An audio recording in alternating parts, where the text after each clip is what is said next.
Anak-anakku,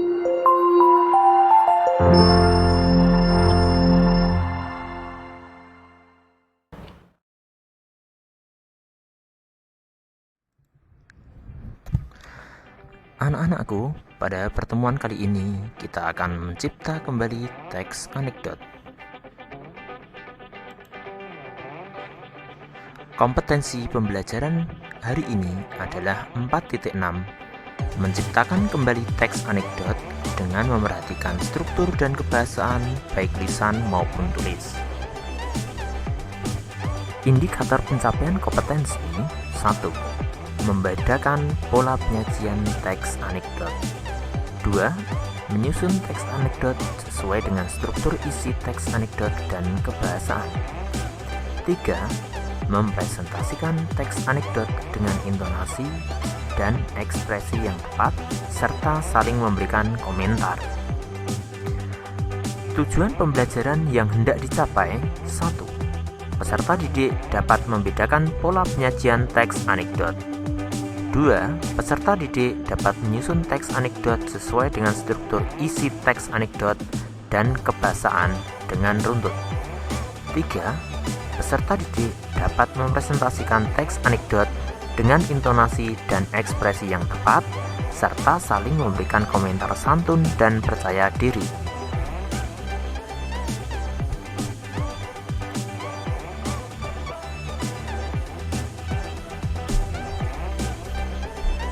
Yang pertama, kita belajar tentang pola penyajian teks anekdot.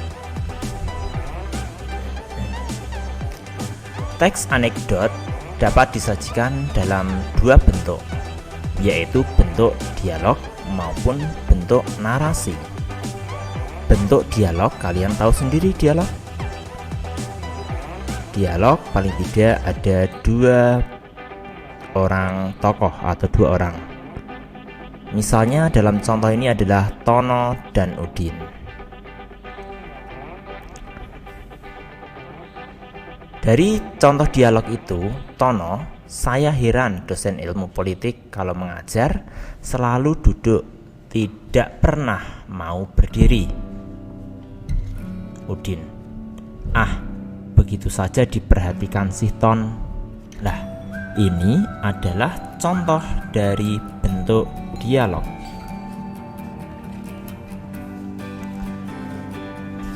Jika kita perhatikan dari contoh dialog itu ada beberapa ciri atau ciri-ciri bentuk khas dari bentuk dialog. Yang pertama, diawali dan diakhiri dengan tanda petik.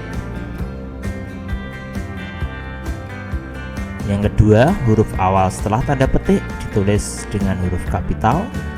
Dan yang ketiga, antara pembaca dan apa yang dikatakannya dipisahkan dengan tanda titik 2.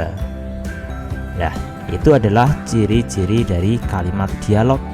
Dalam hal ini adalah kalimat langsung. Adapun yang bentuk kedua adalah bentuk narasi. Narasi atau cerita di situ dituliskan dalam paragraf-paragraf. Contoh, ini dalam contoh keledai membaca buku. Alkisah Timur Leng menghadiahi Nasruddin seekor keledai. Nasruddin menerimanya dengan senang hati. Tetapi Timur Leng memberi syarat, ajari terlebih dahulu keledai itu membaca. 2 minggu setelah sekarang, datanglah kembali kemari dan kita lihat apa yang akan terjadi. Dan seterusnya. Kalau kalian perhatikan dalam bentuk narasi ini, kalian bisa melihat secara lengkap di buku paket kalian. Di situ ada teks tentang cara keledai membaca buku pada halaman 82. Kalian tahu sendiri bahwa narasi itu adalah bentuk cerita. Dalam cerita ada beberapa ciri-ciri, diantaranya terdapat tokoh, kemudian alur, dan juga terdapat setting. Demikian untuk pembahasan pola penyajian teks anekdot.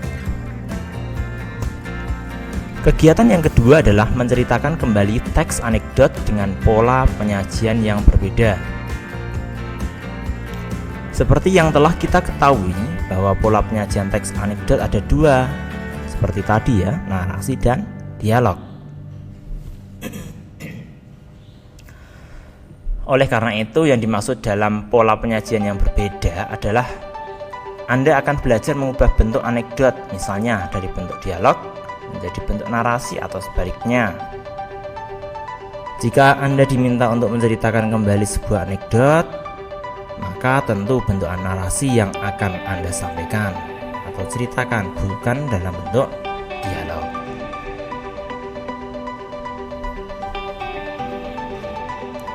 Kita perhatikan contoh yang akan saya lihatkan pada kalian. Silakan Anda cermati baik-baik perubahan bentuk teks anekdot dari bentuk dialog menjadi bentuk narasi.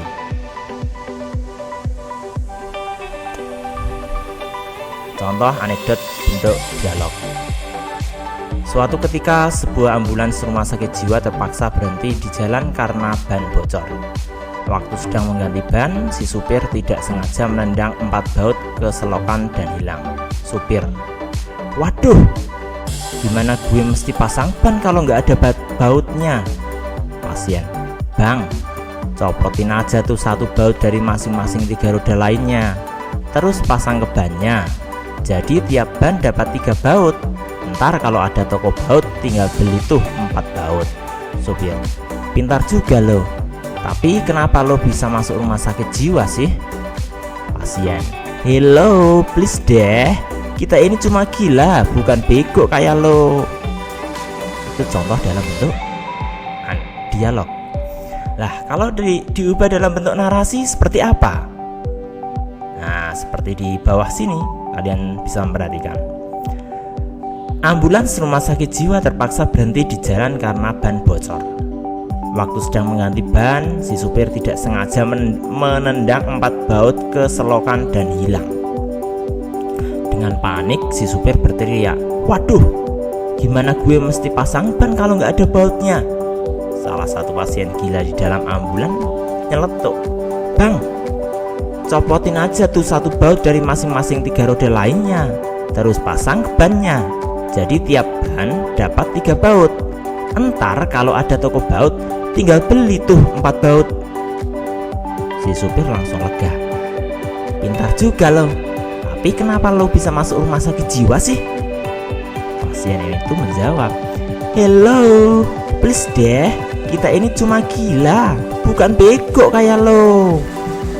Nah, itu adalah contoh dalam bentuk narasi. Kalau kita perhatikan contohnya, cukup menarik bukan contoh itu?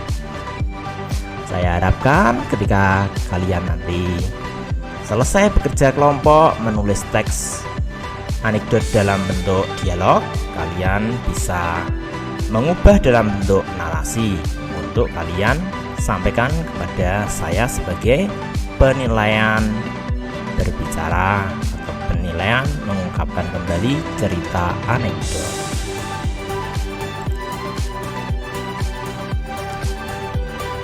Kemudian kita lanjutkan kembali. Langkah menyusun anekdot. Sekarang cara-cara menyusun anekdot. Yang pertama, menentukan tema. Tentu kita harus yang pertama menentukan tema. Tema sebagai dasar cerita.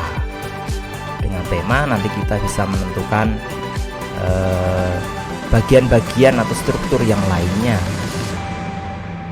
Kemudian yang kedua, menentukan kritik. Jadi kritik apa yang akan disampaikan dalam anekdot, karena kritik ini sangat penting dalam teks anekdot. Ingat, teks anekdot bukan sekadar guyonan, bukan sekadar humor, tetapi terdapat juga kritik, sindiran atau pesan. 3. Menentukan humor atau kelucuan. Nah, ini sangat penting sekali ketika kalian menyusun sebuah teks anekdot. Ada unsur humor atau lucu.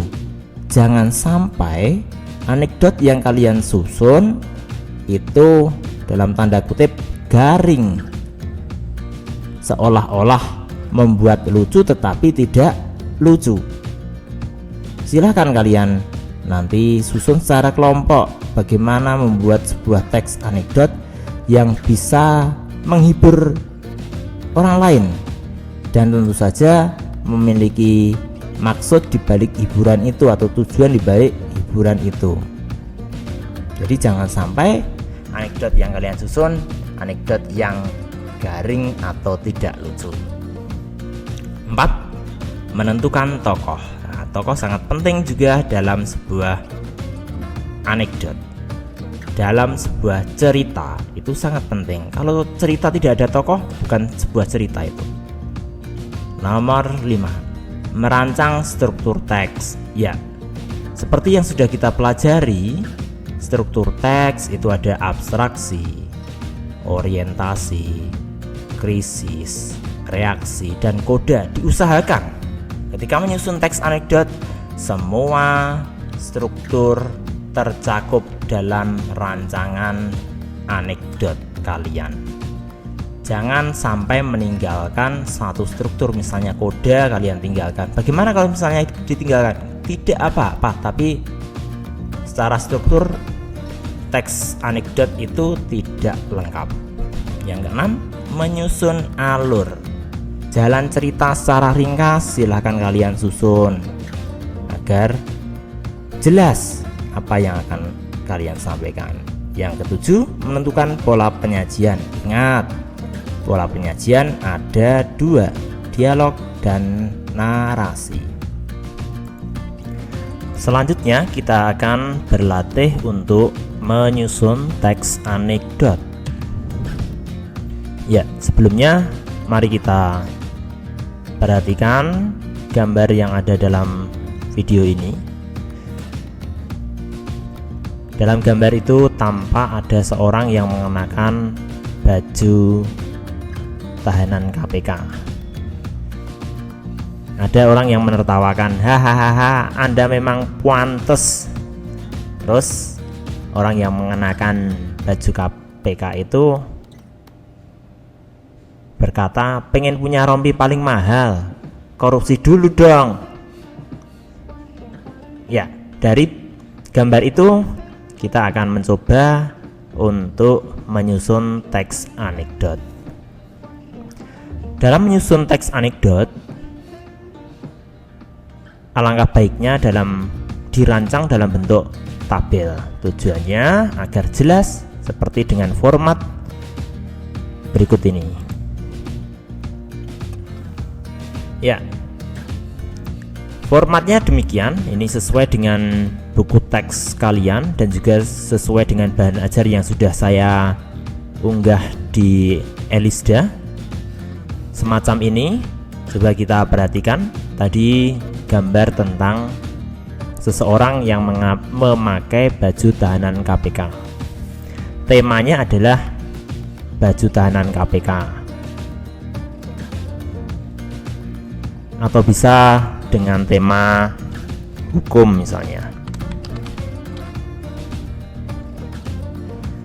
Kritiknya, semakin banyak orang yang melakukan tindak pidana korupsi. Kritiknya demikian, terkadang orang yang korupsi itu dalam tanda kutip tidak tahu malu juga. Mereka masih bisa senyum-senyum, dada-dada seperti itu, tapi ya seperti itulah. Untuk humor atau kelucuannya kita susun, misalnya saja baju tahanan KPK dianggap baju dengan harga yang paling mahal. Baju tersebut hanya dapat dipakai dengan dana korupsi yang sangat besar. Oleh karena itu, baju tersebut dianggap tidak sembarang orang bisa memakainya. Tokohnya kita susun tokoh misalnya Bejo dan Untung, nama yang mungkin sedikit bisa memberikan kesan yang lebih lucu ya. Bejo, Untung, sama-sama beruntung, itu Bejo, Untung. Strukturnya, ya struktur disusun secara lengkap, mulai dari abstrak, orientasi, krisis, reaksi, koda, disusun secara lengkap. Jangan sampai di antara struktur ini tidak kalian adakan atau kalian hilangkan ya. Sebuah teks anekdot yang lengkap harusnya salah satunya memuat struktur-struktur ini, memuat bagian ini, memuat 5 bagian. Misalnya abstrak, ada 2 orang calon legislatif DPRD berbincang-bincang di warung kopi misalnya. Ini keadaan awalnya dulu, orientasinya atau pengenalannya. Sambil menyeruput kopi mereka terlibat perbincangan yang seru. Krisisnya bagaimana atau mulai tampak masalah atau masalahnya? Bejo mengatakan politisi kaya banyak yang membeli baju termahal di dunia. Baju termahal yang dimaksud Bejo adalah baju tahanan KPK. Krisis ini semacam nanti isinya adalah pertanyaan atau pernyataan, sehingga nanti menimbulkan reaksi dari tokoh lain. Misalnya, kok bisa baju tahanan KPK paling mahal, seperti itu ya. Sehingga reaksinya seperti itu, dan juga Bejo akhirnya menjelaskan bahwa untuk bisa memiliki baju termahal tersebut, seseorang harus bisa mengambil uang, mengambil uang negara minimal 1 miliar misalnya. Untuk kodenya, kode atau akhir ceritanya atau ending cerita, mereka memesan kopi untuk yang kedua kalinya dan mengingat masa lalu mereka yang ternyata sudah pernah mengenakan kaos termahal KPK itu. Ya, itu untuk bagian struktur. Yang keenam, bagian alur. Bagian alur isinya adalah sinopsis ya. Bejo dan Untung mengobrol di sebuah warung kopi dekat Senayan. Bejo melemparkan pernyataan ya. Pernyataan tentang baju paling mahal di dunia. Pernyataan ini kemudian ditanggapi oleh Untung dengan bertanya maksud pertanyaan Bejo. Bejo kemudian menjelaskan mengapa baju tahanan KPK adalah baju termahal di dunia. Ya, untuk pola penyajiannya dalam bentuk dialog. Ya, dalam bentuk dialog. Seperti halnya nanti tugas Anda menyusun teks anekdot juga dalam bentuk dialog. Tujuannya apa kok dalam bentuk dialog? Nanti setelah dialog itu selesai, di antara kalian atau kalian nanti saya minta untuk mengubah bentuk dialog itu menjadi narasi dalam penyajian secara lisan. Kemudian teks anekdot yang disusun semacam ini, panjang sekali ya. Kalian bisa melihat-lihatnya dulu. Kalian juga bisa mencermati mungkin kalian bisa mencarinya di internet. Ya, semacam itu. Insya Allah Anda bisa menyusun teks anekdot dengan baik. Dan yang terakhir, ini dia. Terima kasih karena sudah menyaksikan, sudah mengikuti pembelajaran ini dengan baik. Jika ada pertanyaan dapat dilanjutkan di forum diskusi Elisda.